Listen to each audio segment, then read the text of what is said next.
All right, y'all, let's go over test 2. Let me get your attention. All right, for number 1,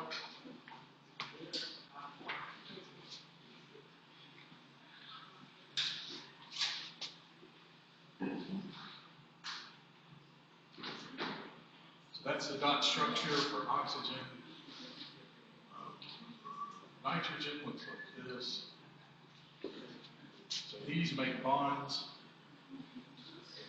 So every oxygen there should have 2 pairs, and every nitrogen there should have 1 pair. You guys?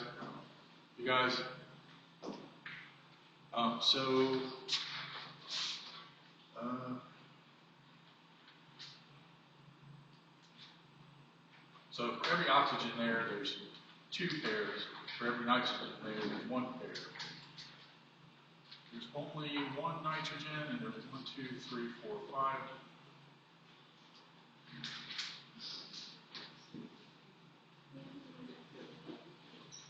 One pair. So the answer should be A.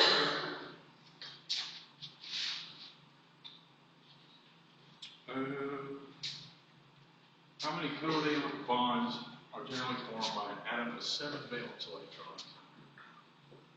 You have an atom, you go 1, 2, 3, 4, 5, 6, 7. This is what the atom would look like. It says, how many bonds are generally formed? It would only be able to make that 1 bond. So the answer was A. How many valence electrons? For C3H8O. Carbon has 4 valence electrons. Hydrogen has 1 valence electron. Oxygen has 6. There's 3 carbons, 8 hydrogens, and 2 oxygens.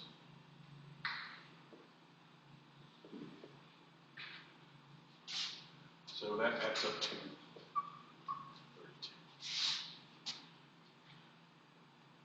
So the answer is D for that one.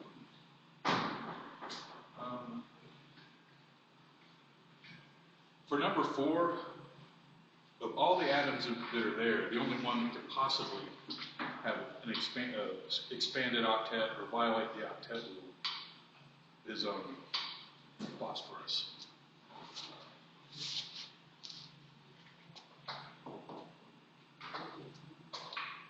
So that one should be D.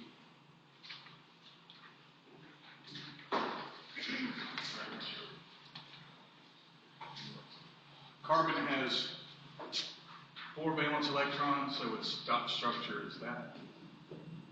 So number 5, the answer is D. And sulfur is like oxygen. It has 6, 1, 2, 3, 4, 5, 6. So 2 pairs and 2 single electrons in some configuration is what you're looking for. I've got it on there like this. Here's sulfur. Number 7, carbon. With 3 things around it and no pairs of electrons, that's going to be trigonoplanar, and the bond angles are 120, so that is D.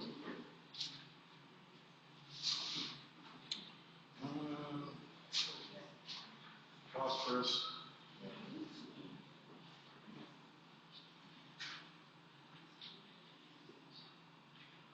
So this is 4 things around it. 1 of them is a pair of electrons, so that's going to be the trigonal pyramidal shape.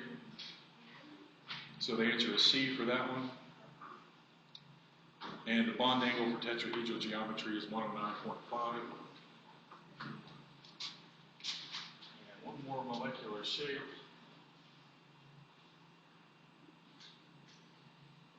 We had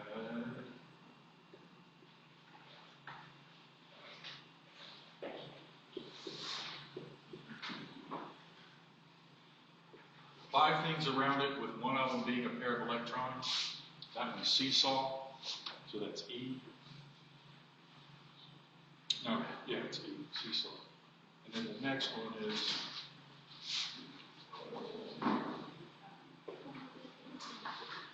This one is 1, 2, 3, 4, 5 things around it. None of them are pairs of electrons. So that one is trigonal bipyramidal.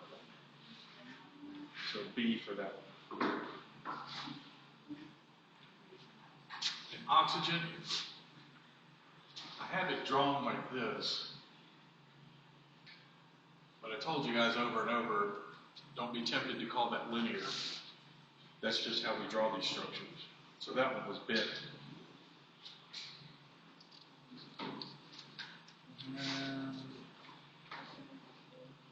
All right, electron configurations.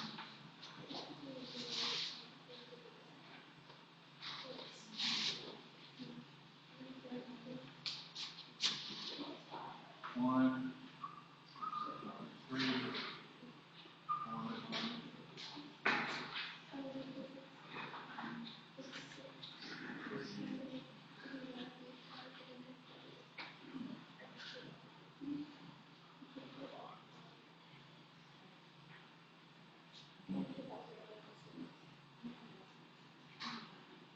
One S, 2S, 3S, there's a 4S right there. 2P.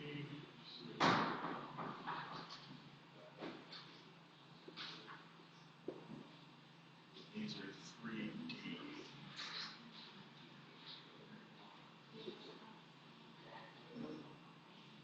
All right. So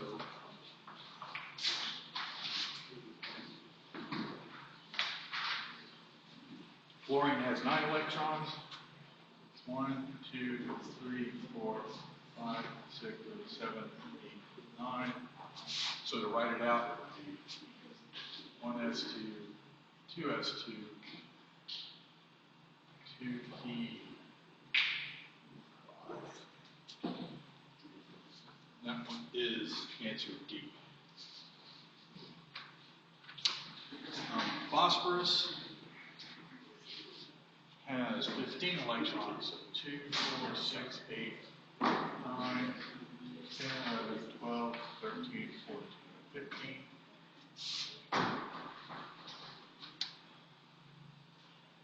2, 4, 6, 8, 10, 12, 14, 15, 16. 2, 4, 6, 8, 10, 12, 14, 15. That's phosphorus. So I could just extend this. This is E6 now. 3s2.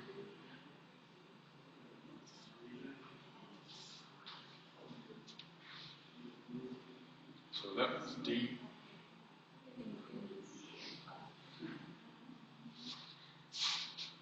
And then the last one, titanium.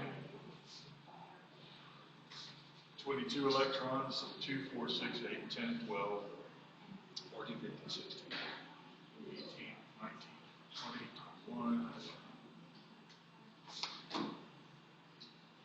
2, 4, 6, 8, 10, 12, 14, 16, 18, 20. So now I just extend this to 4s2, 3d. That one is B. That one's B. You guys? All right, soluble and insoluble. That's this.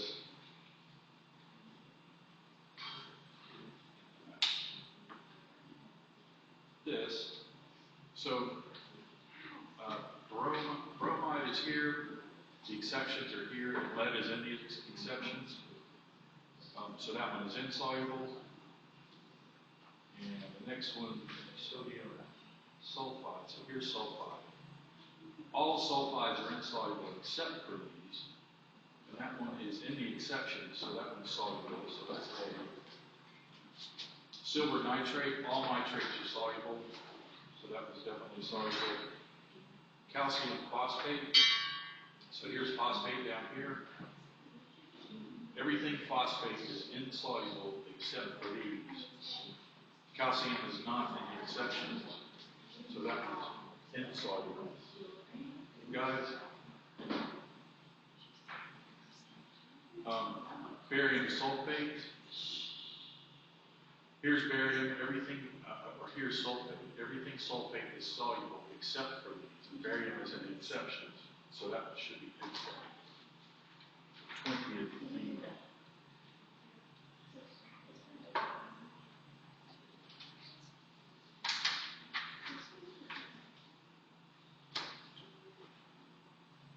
Redox reactions. Is that where we are? Okay, redox.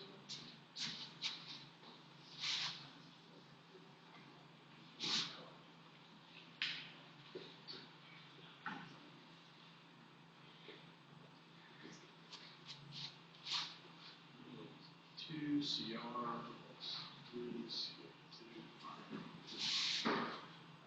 So we've got oxygen, and we've got 3 of them. So those add up to -6. There's no charge up here, so this needs to equal 0. So this has to be +6. There's 2 CRs, so you split that +6 up to be 3 plus each. So that's 3 plus. Oxygen here is 2 minus. If oxygen here is 2 minus, there's no charge. That means the carbon has to be 2 plus. Minus 2. Chromium by itself is going to be a 0. And over here we've got -2, -2 makes -4. There's no charge up here, so 0. That means this has to be +4, so carbon is +4. So we have chromium going from +3 down to 0. So this one is gaining electrons, so it is being reduced. You could also say it's an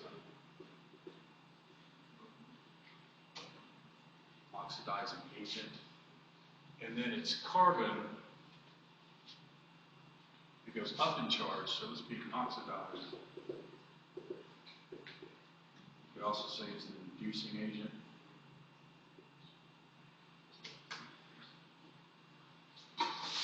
All right, so CR is being reduced. That's correct for A. Oxygen is being oxidized. No, that's not true. Carbon is the reducing agent. That's right. So the answer that's correct here is A and C, which is answer E.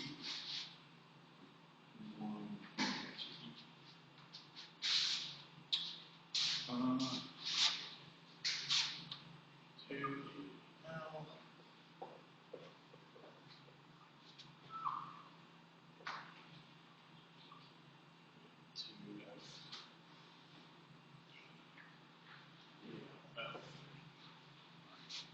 This one is 0 and this one is 0. When we get over here, we have aluminum is 3 plus and F is -1. So aluminum loses electrons, so it's fluorine gains electrons.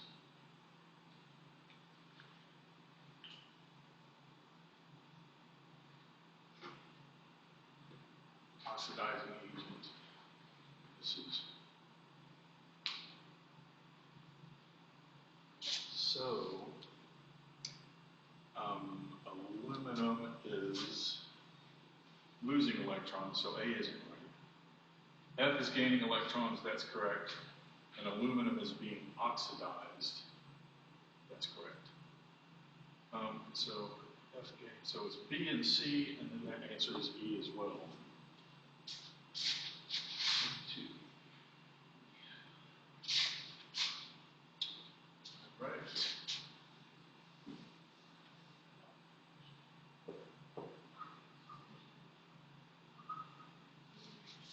Oxidation state of iron here. 2, -2, -2. That's our 3 oxygens. -6. There's no charge up here, so that's 0. So this has to be +6. There's 2 of these. So it's 3 plus these. 3 plus. So C for that one. 24. The way I showed y'all to do these is you split this ion off.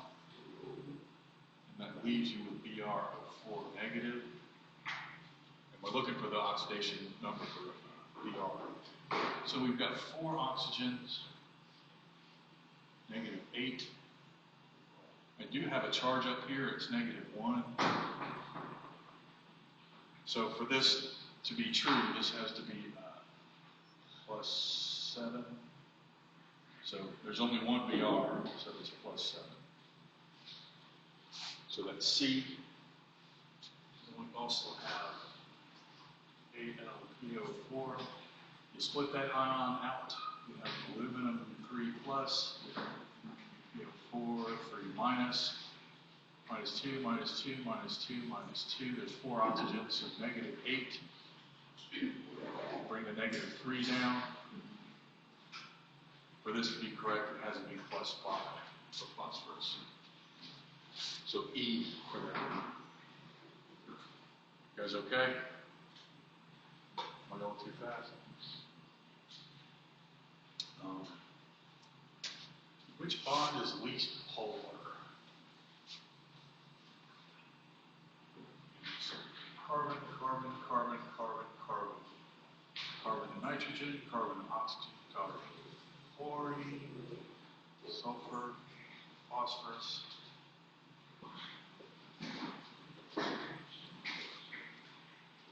So you get the absolute value of the difference. For electronegativities, carbon is 2.5.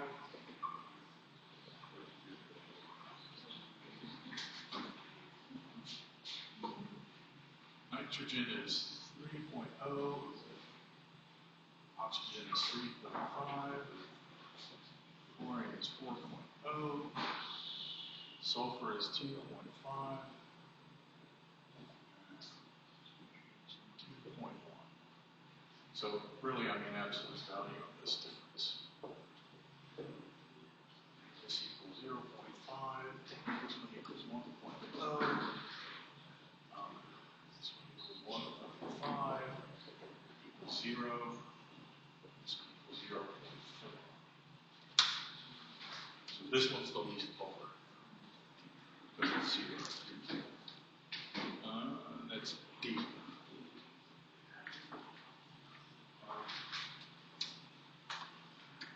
This is the one where I eliminated question 28, so it just wasn't graded.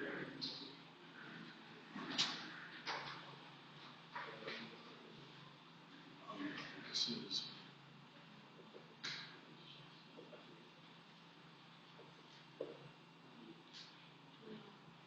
and Li to F is Li is 1.0 minus 4.0. All right, so this one turned out to be polar, and this one turned out to be ionic. And the rules you're following with these numbers here. I didn't correct this, but they should. It should say 1 to 4, and then anything between, including 0.4 and 2, are polar related. And anything above 2 is ionic. So that's the rule you would have been following there.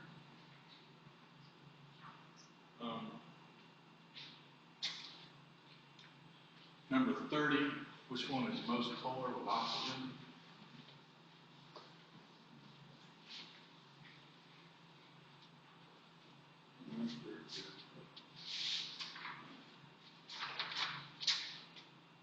Carbon, nitrogen, oxygen, silicon.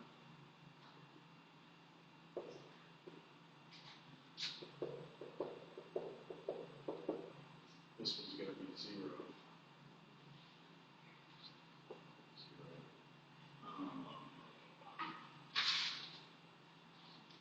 All right. Carbon 2.5, oxygen 3.5, nitrogen 3.0, oxygen 3.5.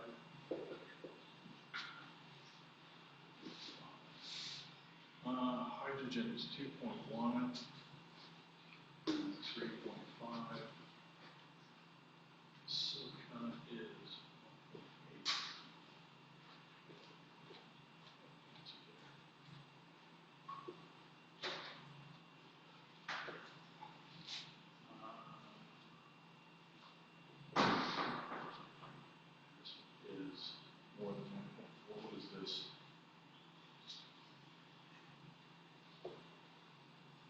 So this one's the largest. So that one's the most polar, which is E.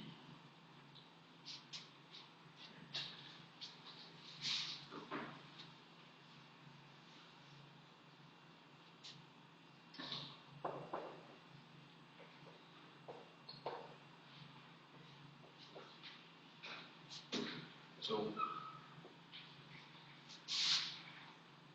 the gas that's produced here is, if you just do the ion swap, so I'm going to make lithium chloride,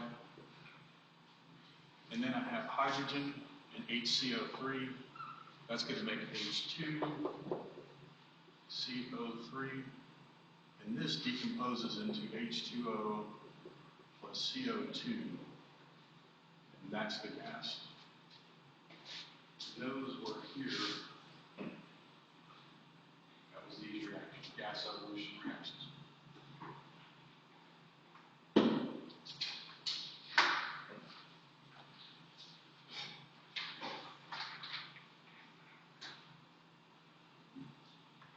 Okay, another gas evolution reaction.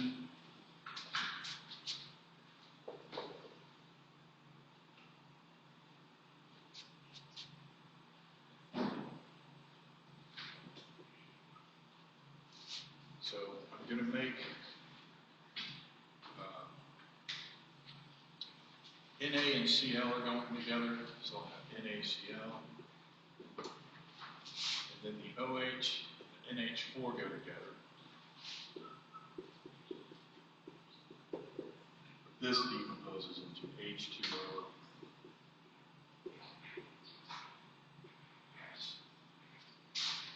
So the option you were looking for is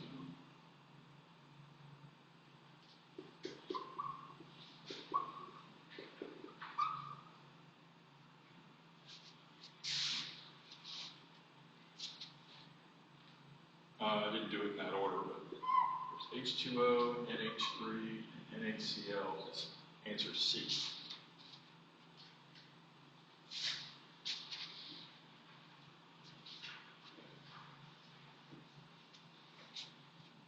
All right.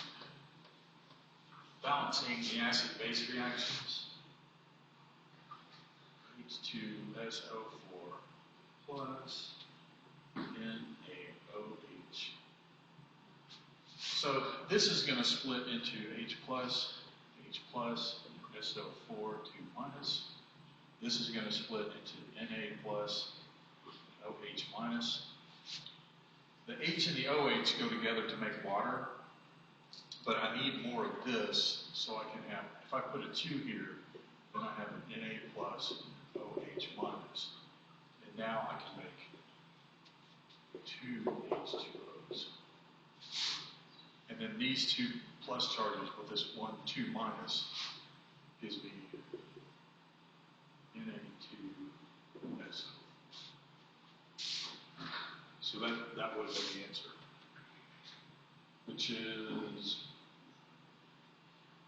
B.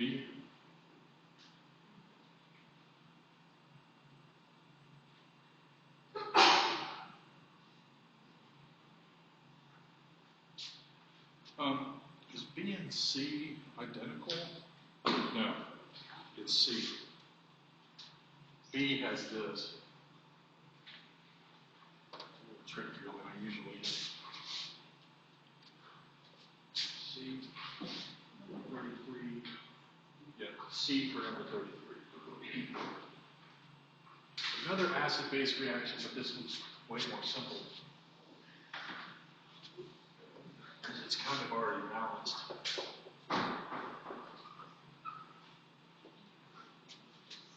So the H, the OH, goes to 1 H2O, and then we'll have NaCl.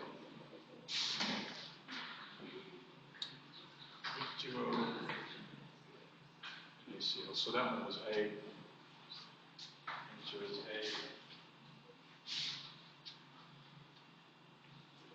All right, precipitation reaction.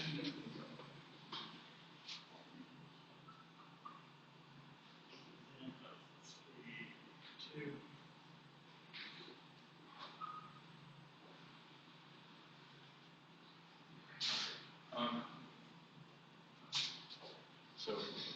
I split these out, I have NO3 negative, NO3 negative. That means this is Pb2 plus. And over here I have Na plus, Br minus, Br minus. So I'm going to take this and these two.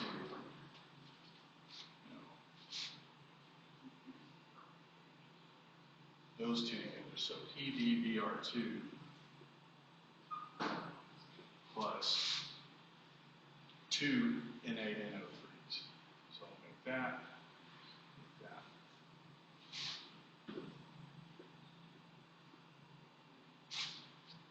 And if you consult the solubility chart, you find out that this is insoluble. So that's going to be our precipitate. PbBr2, so that's D.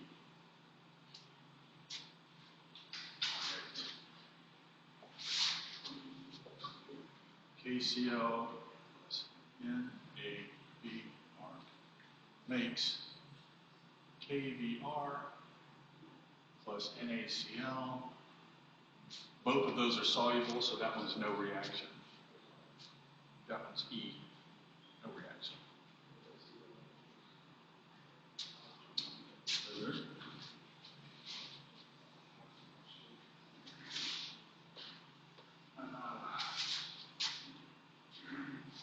Okay, the net ionic equation here, if you look at the solubility chart, NaSO4 or Na2SO4 is soluble. The copper hydroxide is not soluble. So what you're going to have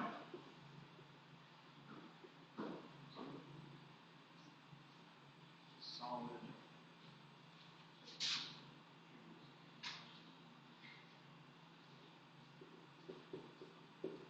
that's going to be your net ionic equation. That one is 2OH D. Answer D for that. No questions? No questions?